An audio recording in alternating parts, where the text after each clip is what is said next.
What's going on, everybody? It's your boy, Mr. Bankshot, a.k.a. Mr. Yes, the creator of That Nigga Gay, Nigga Gay, Nigga Gay, Nigga Gay. And today, I'm rocking with Michelle C. on Kandid Kisses TV. Be sure to follow me at Mr._Bankshot on Instagram, Facebook, and TikTok. It's the Jill of all trades, Michelle C., a.k.a. DJ Make a Move. She cute. Your host of Kandid Kisses TV, everywhere you need to be. And if you don't know by now, it's not your typical interview, y'all.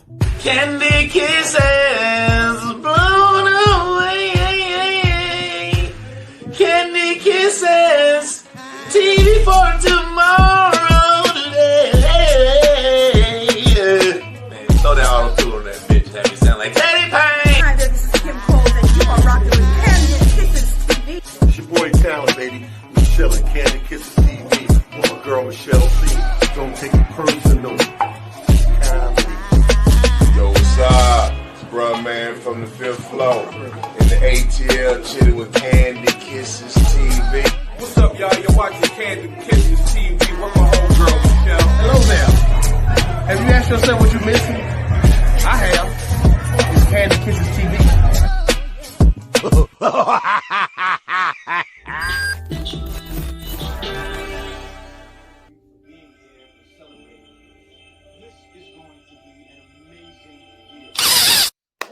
What up, Kiss fam? It is your girl Michelle, aka DJ Make a Move, the Jill of all trades, and I'm back with another banger with somebody dope. But before we get into that, you know what I have to do each and every time. Got to threaten you one time real good.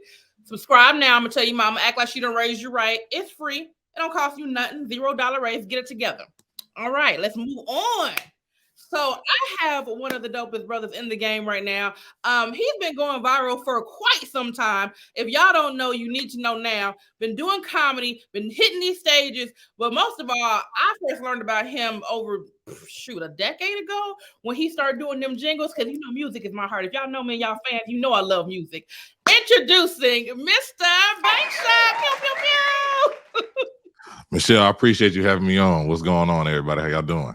What's going on? Go ahead and hit him with the social media stuff real quick. Oh yeah, absolutely. If you're not hip already, be sure you can check me out. Instagram is at Mr._Bankshot. That's the same on Facebook and TikTok and YouTube. You can check me out everywhere. All right, so we finna get into your business just a little bit. All right, let me get ready. Oh shit. Okay. Oh, can we cuss on here, or do I need to? Oh, okay. Motherfucking goddamn. You know what I'm saying? Yes. First, I want to know, because I always ask people that's been grinding for a long time, when did you know the entertainment industry was for you?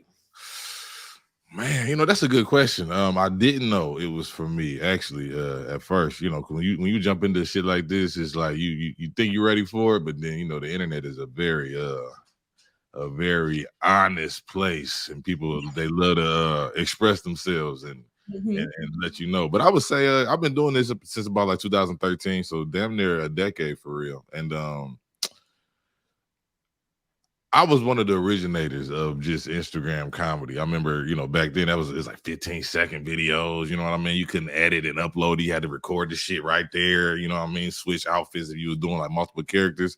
But once TLC, actually T-Bosh from TLC, she had reposted that was like the first celebrity to repost one of my videos. Oh wow. Okay. Once that happened, I was like, oh yeah, okay, this is for me. So that was probably like early like 2014 was when that happened. So I would say like around there. That like solidified it, like, all right, just keep going. Because when I was first doing it, was just like motherfuckers from college and shit, like, bro, like, you all right? Like you okay, bro? What you on the internet doing all this with this weird shit for? It's like, bro, like, I don't know why I'm doing it, but for some reason I'm just doing it. And 10 years later, I'm still here rocking. So, So how did you, because were you always like tech savvy to know how to do the stuff, or you figured it out along the way? Figured it out along the way. Good old YouTube. Utilized some white friends of mine that I knew that, use like cameras and stuff like that. And they taught me the ins and outs. So yeah, just, self-taught. I know that. Look, I'm YouTube University all day. You feel me? I got my master's over there. So. Okay. Let me tell you what was funny. One of the videos, because you got like eons of videos, but the one that really cracked me up is the one that you remade with my boy from Shy. Because I know Garfield, and it was like, oh, you know him? Yeah. Oh wow, that's funny. We seen this. I was like, he real, cool, down to earth or whatever. And I'm like, I wonder if he's seen it. Because if he's seen it, I'm sure he would have been crying, laughing. I don't know if he saw it or not, but that thing had me. Oh my gosh, that's funny, man. That shit is funny. Somebody had sent me the chopped and screw version of it as well. I was like, yo, y'all really outdid yourself, but that shit go harder than the original. I'm like, yo, oh my gosh.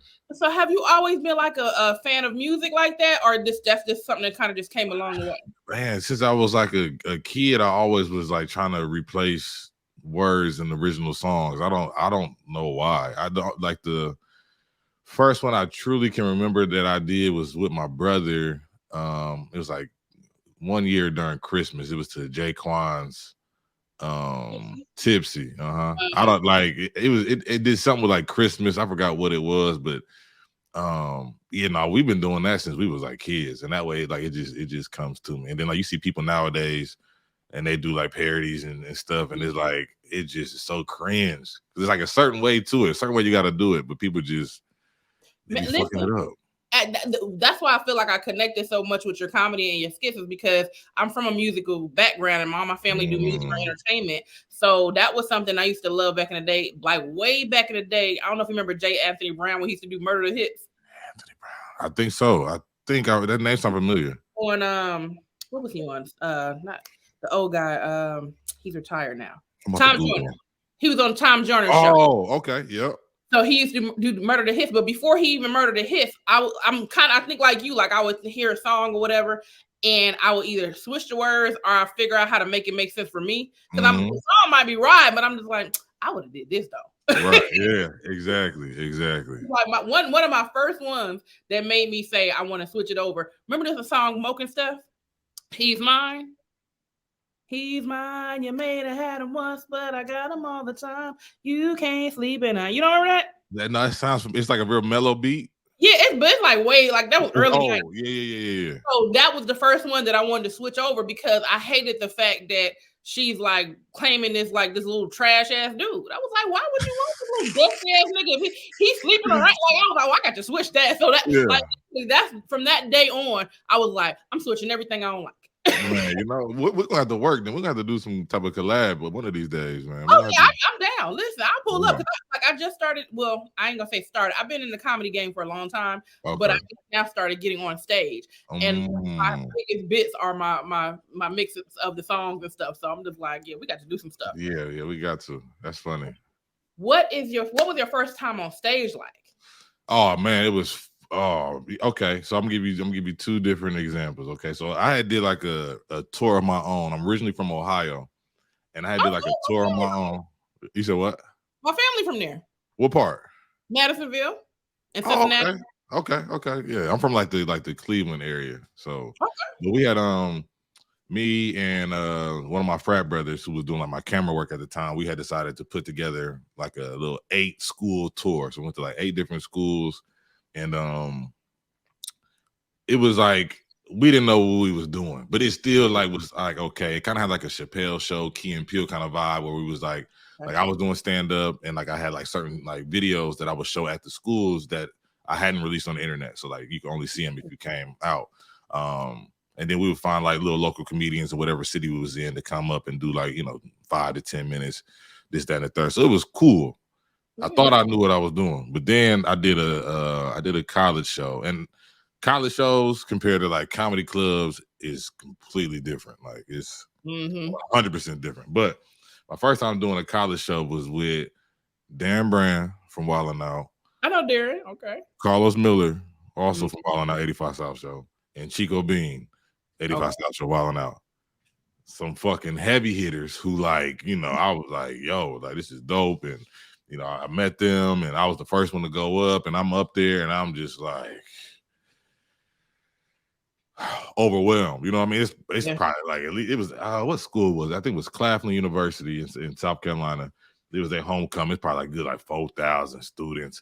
I got some laughs, I got some laughs, but then like these motherfuckers get on stage. Oh man, you hear the bleachers tearing apart and motherfuckers screaming and tears and shit. I'm like, oh, that's how you supposed to do it. Like, okay, that makes sense. So then Ronnie Jordan.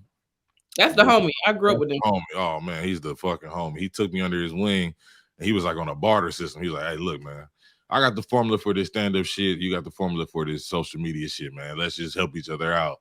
I was like, "Oh shit, say less." You know what I mean? So he kind of he took me under his wing, and he invited me out to a lot of his shows, and just kind of showed me like, and these is not even comedy clubs. These is motherfucking hole in the walls where the owner is a ex-drug dealer. He just got enough money to be able to buy a venue. You know what I mean? And we're doing comedy on Tuesdays. Niggas pull up. You know what I mean? So it was like these type of vibes, and you just see them in there working. Like you really got to like gain the attention of these motherfuckers in these spots where it's like, just imagine walking in Applebee's and they just doing comedy night. You're like, bro, I ain't come here for no damn comedy. Right. You know what I mean? But if you gain their attention, it's like you can do comedy like anywhere. So I don't remember my first.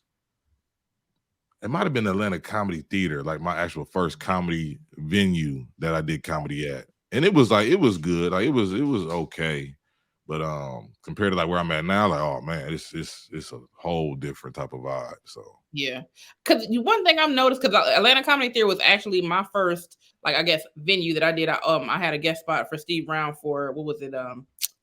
New Year's Eve weekend. So it was cool, but that's when the COVID breakout was. So it was like, dang, you know, we should have had a bigger crowd had COVID not been tripping. Yeah. But for the crowd we did have, we had a good time. So yeah, you know. yeah. COVID definitely, you know, fucked up a lot of stuff. You know, it just really, oh man, it just really fucked up a lot of things. So, but you the head of the game though, because prior to COVID, you've been on this internet stuff. Oh yeah, no, like, and it was a big time beef between, you know, like stand-up comedians and social media comics, like, because the stand-up motherfuckers was not fucking with us. They're like, what? Like, y'all getting booked to do this and that and the third. So like, whenever I do like a stand-up, like I always separate.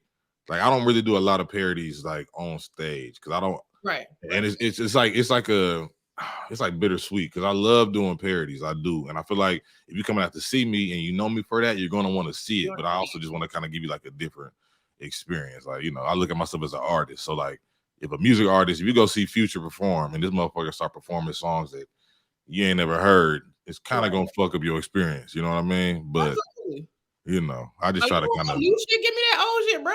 Yeah, you feel me? I want to know the shit that nigga play, the shit that I know. I don't want to hear this new shit.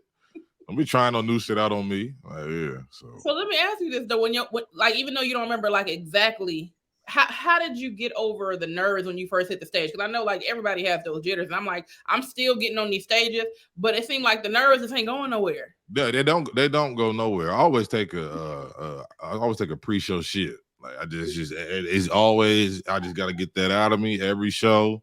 Like it doesn't stop. But once they say your name and you walk on stage, then it's like, all right, fuck it. Like now I'm in the zone because like none of that stuff matters. Like you gotta just, it's always gonna be there. Even people that I know been doing it for 15, 20 years, like they say they always still get nervous. You know what I mean? But you know what I think? I feel like the energy that you get, whoever brings you up, makes the difference of how you feel when you get up there. Bro, that, you know what? That's very true. And it's like, it's one thing when you already nervous, but it's one thing when you're nervous and then somebody fuck up your name. Like, man, listen. Man, plenty of times I get ready to get on stage. I'm like, all right, coming to the stage, give it up for Mr. Bankroll. I'm like, bro, who the fuck is that, bro? I had a show in Florida. This motherfucker introduced me as MB. I was like, who the hell is that? Okay. And this is the, like, we had a show Friday. He did good. Saturday first show, this motherfucker, that's how he brought me up. I was like, that's what we doing? That's what we doing? All right, don't worry about it. I got something for your ass, nigga. Block. Get your ass out of here, bro. Look, and as soon as you get up there, let me roast him first. Now we're going to get into this. I don't know who y'all thought was coming on stage, but I don't know who that nigga is, bro. That shit was annoying as fuck, man. Because yeah, I've been noticing certain different, when I go to different open mics, like some people just had that real good energy and they bring you up and you be like, I don't care if I do good or bad. The way she introduced me, I'm somebody, you know? Yeah. That's facts though. The introduction is everything. I'm trying to tell you. Oh yeah, and you know, we as comedians, we're like we slick actors too. Yeah. So I remember I did an open mic where I hosted it, whatever. Because like one thing I'm not gonna beg for stage time. So like I'll create my own stage before I beg for it. And I did an open mic. I had a group of people coming out. Mind you, I don't know none of these Negroes. I literally had just met them today. I was like, "What's your name?" All right, cool. Man, I was killing. I was just like, "Oh yeah, she been doing her thing for a minute." And I'm just hyping She get up there. I was like, "What's up?" And I'm chopping up, and my homegirl like, "Who's that?" I was like, "I don't know." I don't know. Hey, that's how I be. Everybody feel like she was somebody though. Yeah. They don't know. I'm saying the crowd ain't gonna know. So it's all on us. Like, you can get on stage and you can fuck up your whole joke, but like, they don't know. As long as you know how to bounce back from it, they ain't gonna have no idea what's going on. You ain't lying. It's about to bounce back. Now, as a comedian, you also have to be a great writer. So when did you know that writing was like your thing?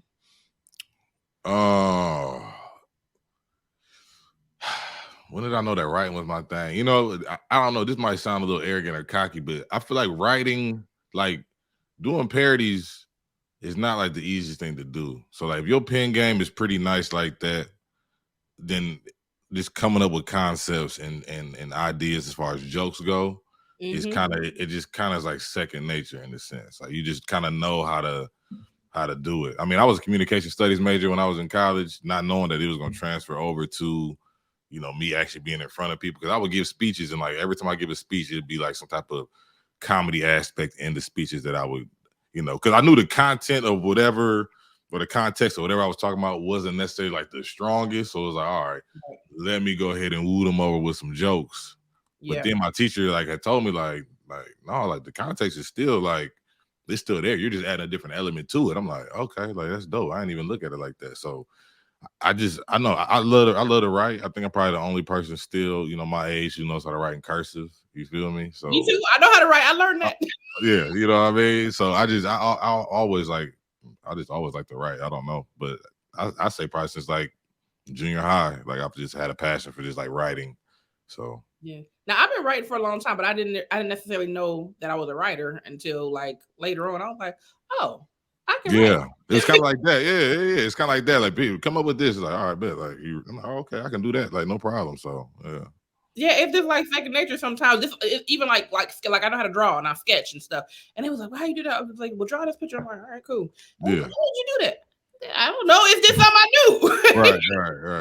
Right. But you know, it comes to you. Yeah. Now, have you ever had a bad set? And if so, how did you like bounce back? How was your recovery? There was no recovery. I had did a show. I'll never forget that. I did this show in Macon, Georgia. It was for this football player who does like an annual comedy show. And it was me, it was Nab Green, Erica Duchess, and and Marco LaVille. It was them three. You know, and they've been rolling together for a long time. And shit, was I don't think I was the first person to go. I might have been like the second, or I might have been the first. I don't know, but it was just a very it was just a hood crowd, and like, you know, like I'm not like unfamiliar with hood crowds, you know what I mean? But it's for whatever reason, like my shit was just not hitting, like nothing was hitting, and I'm just like up there, like, and you know, like when you say your first like joke and the punchline's there, and you don't get the reaction you're looking for, you're like, all right. My next one I know for sure, because my next one always hit. Like, you come at that next one and that motherfucker don't hit either. Oh my gosh! Like now now it's just downhill. Like I'm on stage, like, you know, I'm about to just show myself the light. Like, yo, that's my time, y'all. You know what I mean? Like, let me go ahead and get the fuck off stage, because I went to the bathroom. I went to the bathroom afterwards, and it was somebody in there. He was like, I see what you was trying to do, you know what I mean? But like, yeah, this ain't the crowd for that. I was like, hey man, I appreciate that. And just enjoy the rest of the show. They had to give us a bottle. I was over there just trying to black out. Like, man, I need to get this out of my memory. No, let me tell you what was the funniest shit I've seen. I think a couple of weeks ago, I don't know if you know comedian, what's his name? Goldmouth. Mm-hmm. He got on the stage. And we was at Escobar or whatever. And everybody, you know, Escobar. It don't really get lit till like late. So that's when they pay attention. Because if it's early in the show, they ain't giving a damn what you talking about. At all, it's not that you doing bad. It's just it's too early for them to care about what you're talking about. Right. So he get on there and he do a couple of jokes. And I'm sitting there just listening, because I'm listening. I'm like, okay, that was funny. But I'm like, you know, as a comedian, you listening to it, but you're not really ready to laugh. You're just trying to figure out where the concept is going. Mm-hmm.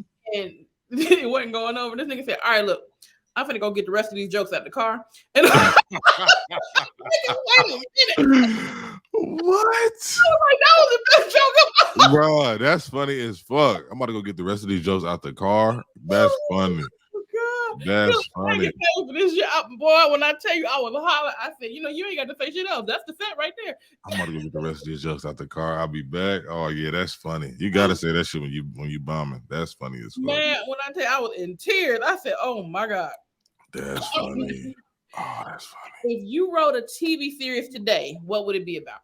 It would be about Instagram comedians versus stand-up comedians, like a road rules, real world kind of thing, where like they got to switch spots. So now these stand-up comedians got to make content, and then the content creators got to do stand-up, and then based on who does the worst, they get eliminated until it's the final two, and then they'll win some money. That would be my TV show idea. You on something with that? You need to go ahead and do that. What you waiting on? Get that pen game right. You got to connect, get it cracking. Yeah, I've been sitting on that idea for years, but it's just the cooperation with people to get it done. So if you do a concept like that, it got to be people that people want to see. But now it's like people are in their lanes. You know what I mean, and respect to them. But now it's kind of like harder. You know what I mean? Now it's like now people can't. That sound like you need funding. That's it, because the concept is dope. So if you get the funding, if you get the money, they will come. Yeah, no, facts. You know what I mean? I don't think it would take that long. You know what I mean? Maybe like it ain't gonna take, nigga. That might take 2 weeks to shoot. 2 weeks. That's it. 2 weeks. You know what I mean? Niggas get a nice little Airbnb, reach out to some comedy clubs, and you know what I mean? Come on, bro. Hey, look, that sounds like I got a whole little video crew that's dope. So look, we can make some things. We'll talk. Yeah, we'll talk. Now, what is something valuable you learned during the quarantine time? Oh man, what is something valuable that I learned? I learned how to build a computer from scratch. Dang. Yeah, I know. Look, listen, you the Jill of all trades, but I picked up so many trades that I didn't know that I could do. So what happened was, bam, pandemic happened. Everything shut down. Motherfuckers can't go nowhere. So then I've always been in like video games and this, that, and the third.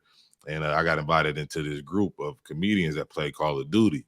So we get on there and we playing Call of Duty, and we just on there having a good ass time. Like it's people that I haven't met yet who like I'm playing the game with. I'm just like, damn, like, you play the game? Like, I didn't even know you play the game. Like, I'm in there with lobbies, and you got Isaiah Kelly, you got Leonard Ooze, Sidney Castillo, James Davis, comedian CP, just like all the Tony Baker, like all these motherfuckers who play the game. I'm like, wow, I didn't even know this existed. So right, we playing the game, and then like I find out about like how like streaming works. It's like this platform called Twitch where people will actually sit there and watch you play the game, or if you just like kind of chatting like this, people will come in there and they'll communicate with you, this, that, and the third. So I'm like, yo, I really want to get into this. I want to do it. So I started talking to my folks, my white boys again. Shout out to the white boys. They know all the logistics. Not saying we don't, but they'll give it to you straight up with cost and whatnot. Right. So they told me like, you need a PC. You need to get a PC. I'm like, all right. So I had a little budget. I went up to Micro Center, and they gave me all the parts. And then I was like, all right, cool. So I got on YouTube. Shout out to YouTube University. Okay. And it was like this little video that, taught you how to, build everything, put everything how it is, this, that, and the third. Took me about 8 hours, but, I was able to do it. Yeah. So. And so you're doing it for like gaming purposes or just? Yep, it's just it's a lot easier. Like it's some nerd shit, but it's a lot easier having a PC in order to stream because of like the power it gives. Like you can use just like when I play Call of Duty, I'm playing it through my computer, if that makes sense. But I'll use a regular like controller. I just play through my computer, whereas other people, they'll do it playing with like a PlayStation or like an Xbox or whatever the case is. You know what I mean? So it's just like a little difference, but it's smoother, it's faster, and you can do more with it. So now let me tell you something. Now you might have a lane outside of the gaming, the DJ lane too, because I'm a DJ as well, and like that's our biggest thing. Like when you're not having enough memory, but like my DJ mentor, he got a Acer, And he was saying like the Acer is like a gaming thing, so it's better because it has all this memory, whatever. So that could be a lane you could just do it itself. Besides game, be like, hey DJs, y'all need a dope computer. I got you. Let me tell you how you do. Yeah. Oh, that part. We thought about even making like because you know the computers like the PCs come in like a I don't know what you would call it. It's just like it's a box, like a container or whatever. And we thought about just doing like little like putting our like logo on it. Like let's say you wanted to put like Candy Kisses, like a customized logo on the actual PC box, and then you have somebody build it and they ship it out to people. Like we thought about doing that, but one of the elements that you need for the actual PC is on such high demand. Like it's been sold out since like 2020. Like it's just been sold out. Like you got to find like retail price. It's called a graphics card. They go for like maybe like $350 to $500. People will buy them and then put them on Amazon for like $1,700. It's like ridiculous. It's ridiculous. I'm like, yo.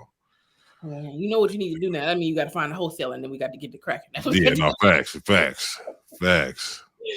right. So, how did you stay motivated in the entertainment industry, especially during the quarantine? Just finding different lanes, different avenues. I would say currently right now, like I'm burnt out. Like I can honestly say I'm burnt out from just doing social media content. You got to think like we don't get paid for making content unless it's like a monetization situation or somebody pays you to make them like a promotional video. So if I posted, let's say 5,000 videos on Instagram in my lifetime, I've probably only got paid maybe like off of 100 of those videos. You know what I mean? So it's just you got to just put content out there consistently. That's why with the Lovely Day parody, that's why like I just was like posting it just so much. Like anybody send me a clip, I just post a clip because I'm still putting content out there, but I'm just riding that wave right now because I'm not in the mood to sit there and make some content that people ain't gonna appreciate. So time, exactly. Yeah, you know what I mean? It's like, and then like you get flagged for everything. So like right now, like I've been flagged on Facebook and Instagram since like September. So I'm not even able to monetize until April 8th. That's when I get out of jail. You know what I mean? So the whole Twitch video gaming thing has really like saved me because it added a whole new element where like, yeah, I'm playing a game, but I'm also interacting with whoever comes on here and wants to talk and subscribe to my channel, this, that, and third. So just switching it up. And then like going on stage, like stage is also just like a dope element because it's especially like when you go to places that people don't know you. Like I was just in Naples, Florida, and like that's a rich white retirement place. Like we did 5 shows out there. Oh, it was 80% white every show. Average age range was probably like 48 was like the youngest person at every show. It was like crazy, but that's good though, because I mean they got their bread. So if you want to go ahead, hey, I got these shirts. The merch, you know what I mean? Like, and I wish I would have had merch because they would have bought the shit out of that. They would have definitely bought it, and like it was just dope to be in front of people who don't. Because like, I'm not even knocking nobody, but it's like if you have a big time following and you're doing a show somewhere and people could just come and just experience you live and they've never met you or seen you before, you don't got to be funny. They just so happy to see you. They want to get their picture with you. And then they I got a picture with my favorite person from the internet.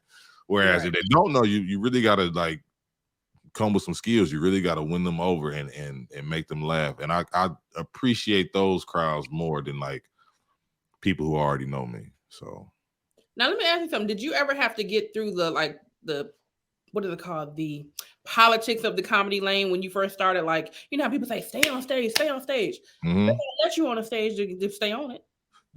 You know what I'm saying? Man. And kind of like how you are, like, I mean, I've been to like a few open mics. Like I don't do a lot of open mics, and it's not because like I don't respect the craft of it. Like it's not my goal to be the greatest stand-up comedian of all time. Like that's not what I want to do.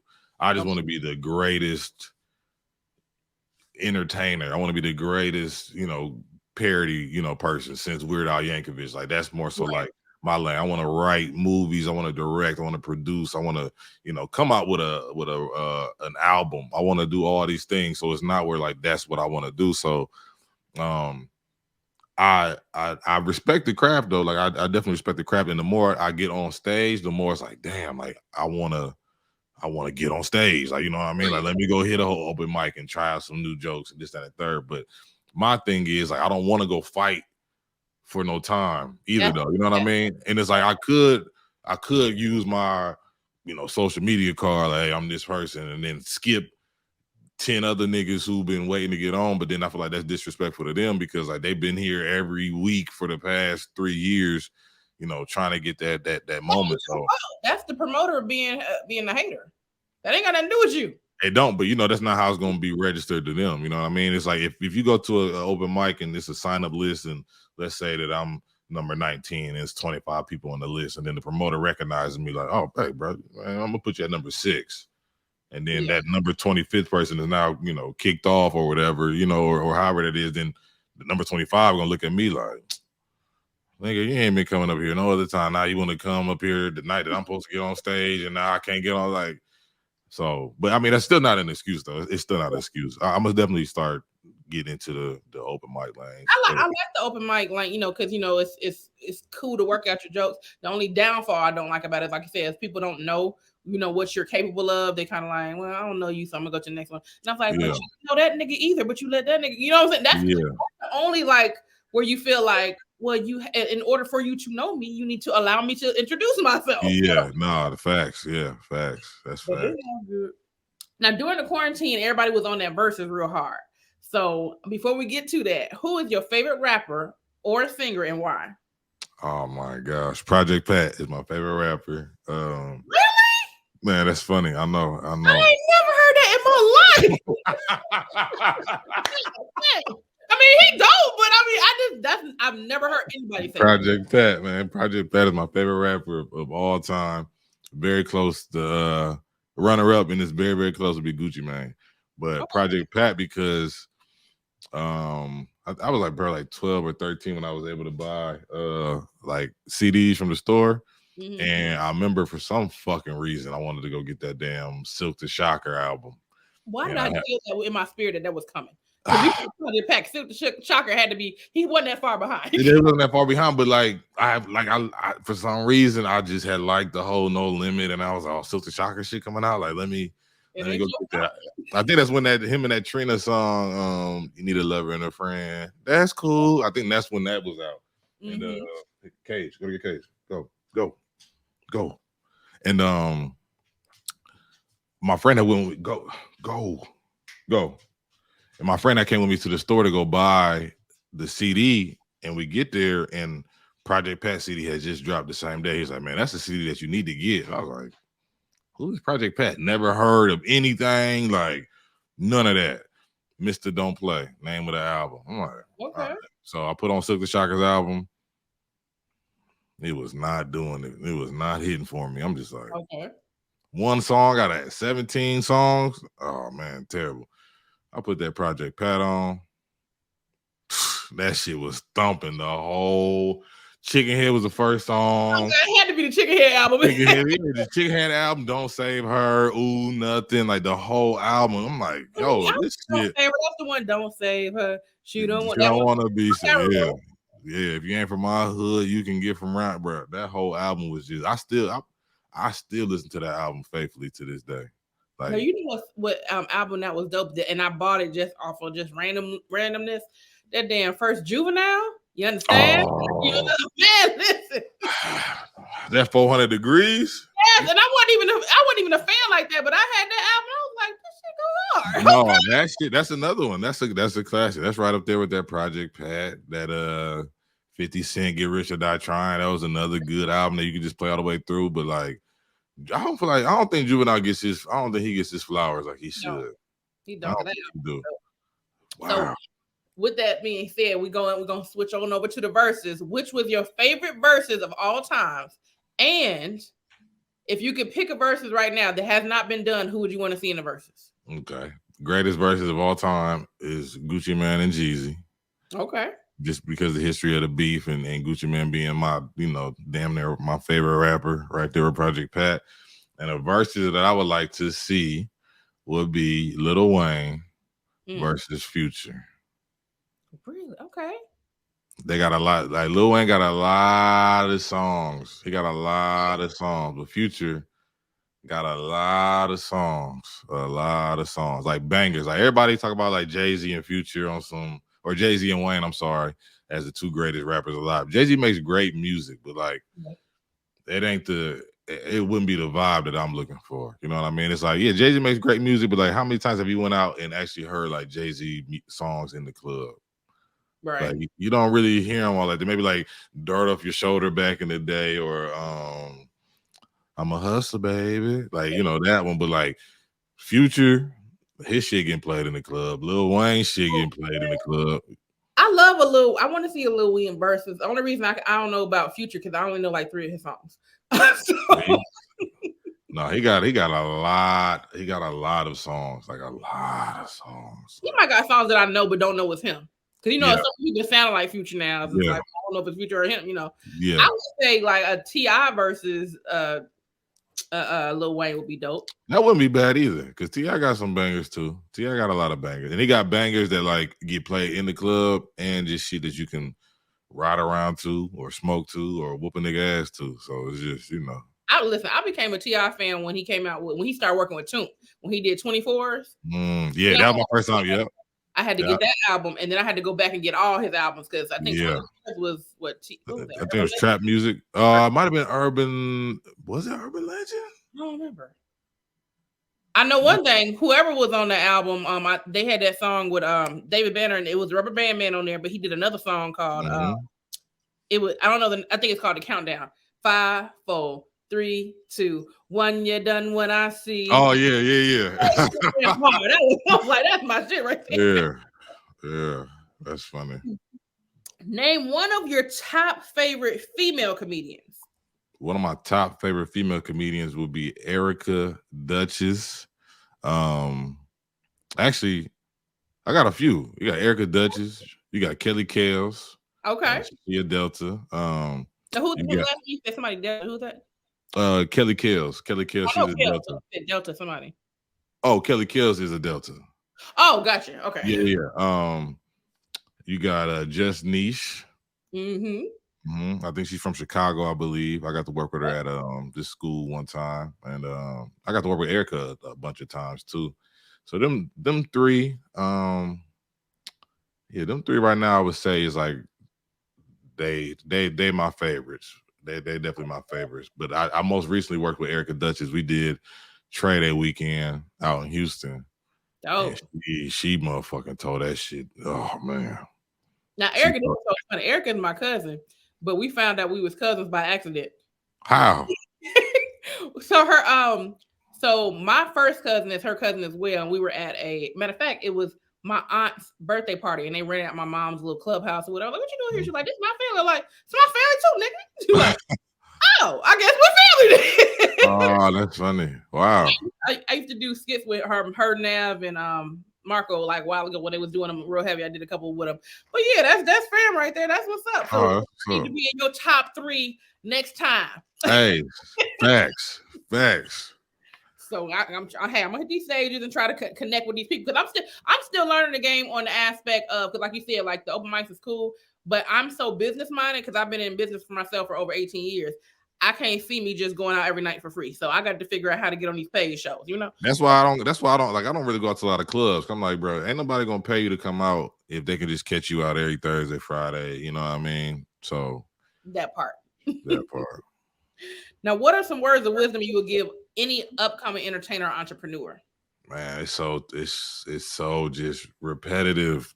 Like, people say this all the time, but I don't think people understand the power of just consistency. Like consistency. Like, as long as you just stay in front of people and just keep putting out good quality content. Like, it don't gotta be like high definition 4K quality. I'm not talking about that. I'm talking about the concept, the quality of the concept. As long as you put that out, because I mean, I think nowadays everybody nowadays just do like voiceover work on TikTok. They find their favorite fucking movie from Training Day or some shit, and then they'll use the sound bite and then put a little caption over it, and then that's just what go viral. Just, sounds. You know what I mean? There's really nobody's really. I'm not saying nobody's funny, but like nobody's really funny these days. And like my mindset always be like, and I feel like I can say this because, like I said, I've seen the transition of being. I used to be on Vine, you know what I mean, and now it's motherfucking TikTok. So, but like people just aren't creative anymore. People are just so quick to just take other people's work and try to act like it's theirs, and it's just terrible. But when you find the lane, you know what I mean? That's why I like doing parody so much, because it's like you really can't steal that. And it's like if it goes viral enough, then it's like everybody gonna know that it comes back to you. Like it just so being consistent, making good quality content, focusing on yourself and taking care of your mental as well along during the process, because it's a dirty game out here that'll swallow you up if you ain't got tough skin, if you're not just like smart and on top of your shit. People will take advantage of you and you won't even know that it's happening until it's done. So those are my words of wisdom.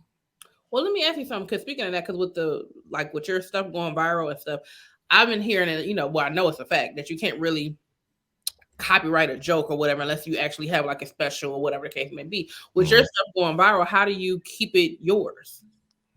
You don't. Yeah, I mean, you don't. You just hope people had the decency to be like, credit to, you know what I mean? But a lot of people don't know. Like I said, like when I came out with the Lovely Day parody, which is very funny, like you said, you've been seeing my work for the past damn near 10 years. Right. And that was my greatest viral sensation that I've ever had. You know what I mean? And it's very weird. I'm like, damn, I done made way better shit before, like in my eyes. But like that's just what took off. And I came out with that in 2020, put it on Instagram. It ain't really do nothing.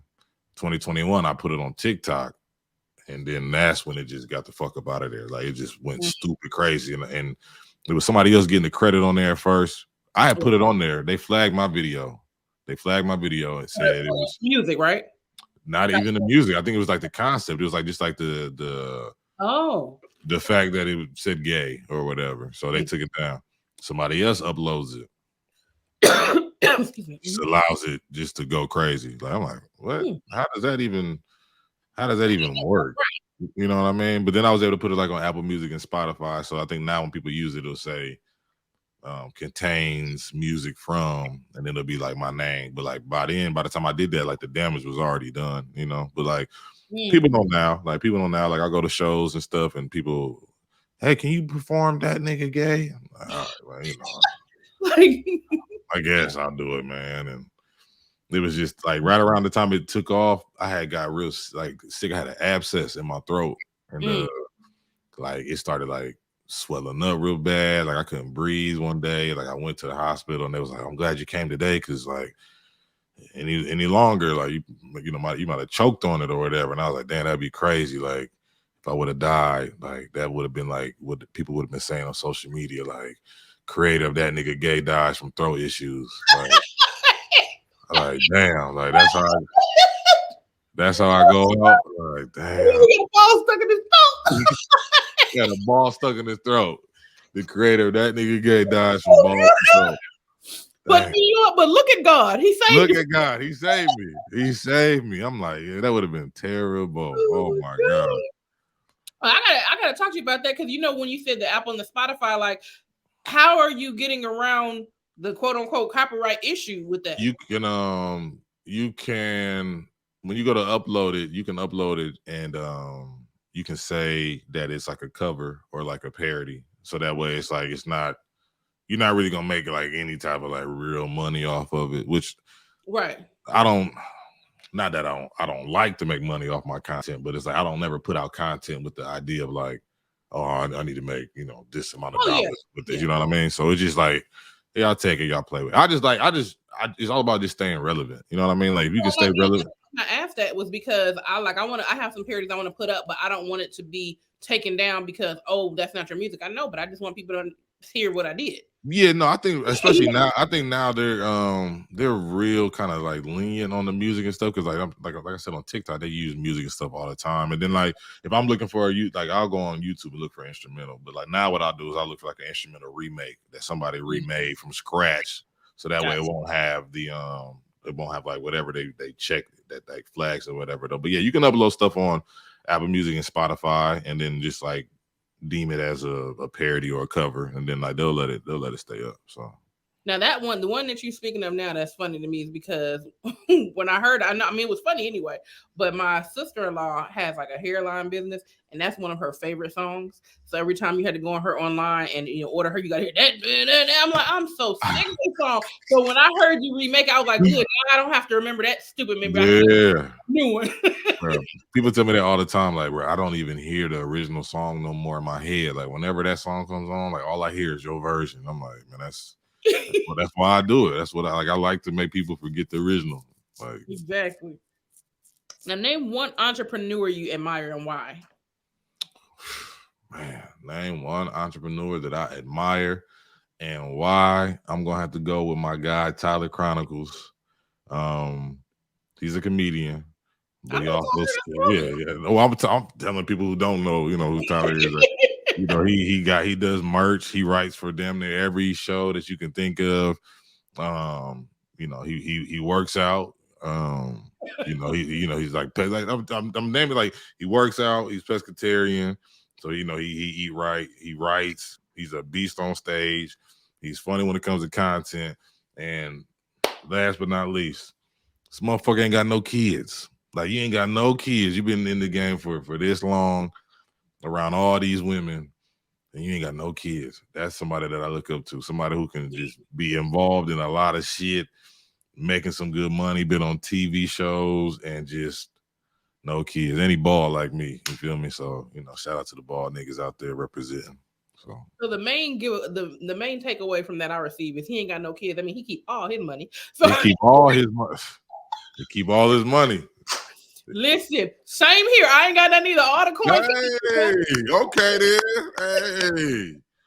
Hey. My second favorite entrepreneur is Michelle C. Because she's been out here.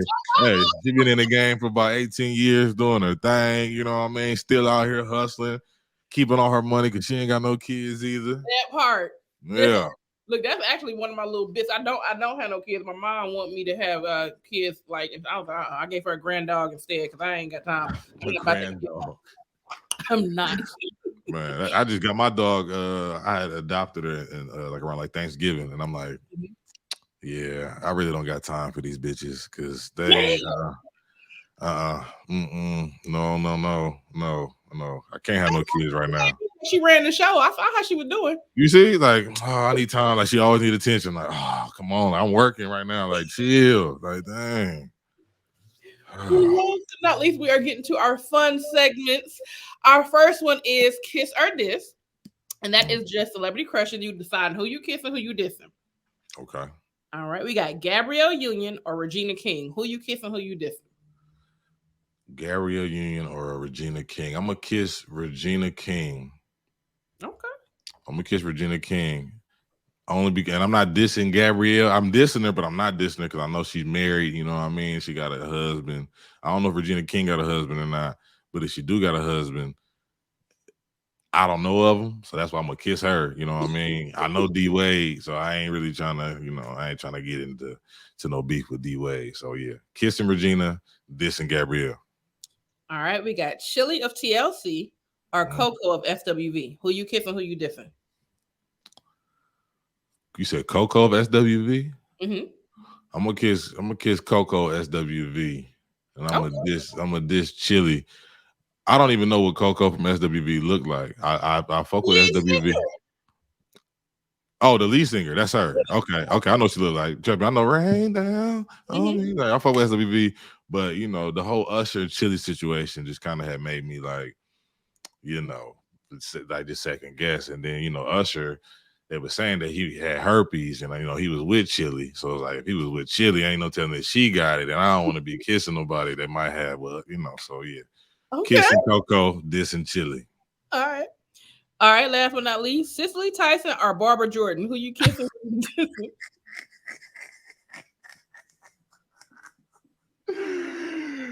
Hell no. Cicely Tyson or Barbara who? Barbara Jordan. Man, I'm gonna kiss Cicely. Okay.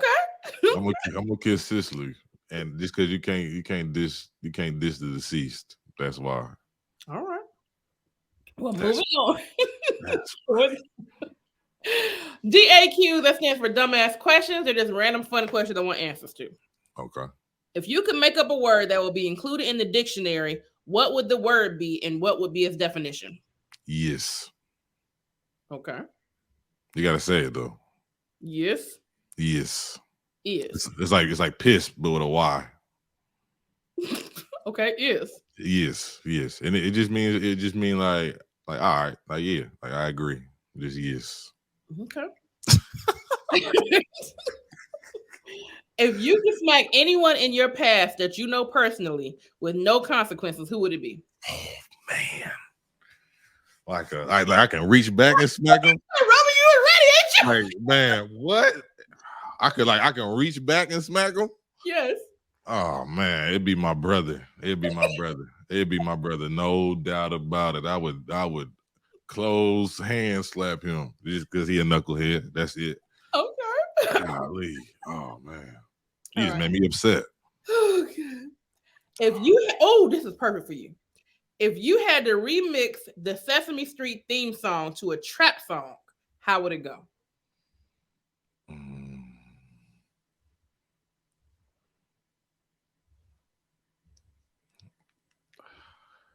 Man. Sunny days. I'm trying to think of the song. Can you tell me how to get? Man, I'm trying to think of some shit that rhyme with street that goes with like drug related. I knew that was going with it. You know, like I'm thinking of beat, like I'm thinking all the drugs. Like, can you tell me how to get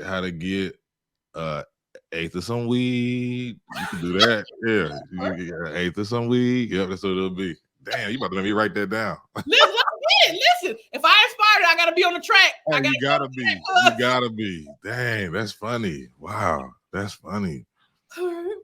What's the worst name you could give a barbershop? The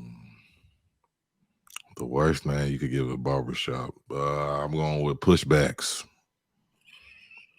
Pushbacks, because motherfuckers hate getting their lineup pushback. That's why I had to go bald now. My barber always you keep trying to just make my shit straight. Like, bro, stop, bro. You can't do that because my shit was way back here. Like, You could name that motherfucker 1 2 way back. way back, pushbacks, anything back. Like, nah, no. All right, we are moving on to G.M.G. That stands for What Grinds Your Gangster? Name one of your pet peeves. One of my pet peeves is lack of accountability.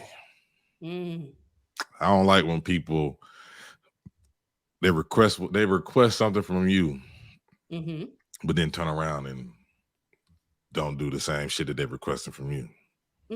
That's my pet peeve right there. I don't like that. So, or I don't like insecure people. Like I've dealt with people in my past where like they don't like it if I'm at a comedy show and you know a person that you know likes my comedy. Can I get a picture? Yeah, I'll take a picture. They don't like me taking pictures with women. Shit, I can't make this up. I do, but okay. I can't make this up, man. And everybody be like, man, you need to cut them off. I'm like, if she sucked your dick, how she sucked mine, I promise you would be like, hey, you got to stick around. I'm sorry. Fuck the pictures. I don't want no pictures. Fuck it. No, I'm talking shit. We move on to opera that thing out. This is where you're picking any song that you know at least one full verse to. It could be a rap song, theme song, nursery rhyme, whatever. But you have to sing in your best opera voice. Opera. Give me an example of how opera singers sing. Oh, why you trying to call me out? I'm just trying to see. I ain't never been to opera. Let me think. That's like the down. Oh my gosh, I gotta do that. Oh shit. Twinkle, twinkle, little star. This is terrible, by the way. How I wonder what you are. That's what I got. I can't do opera. It's good. That was good. That's how you have to do. Oh man, they gonna tear me up when this shit drop. Oh my god. All right,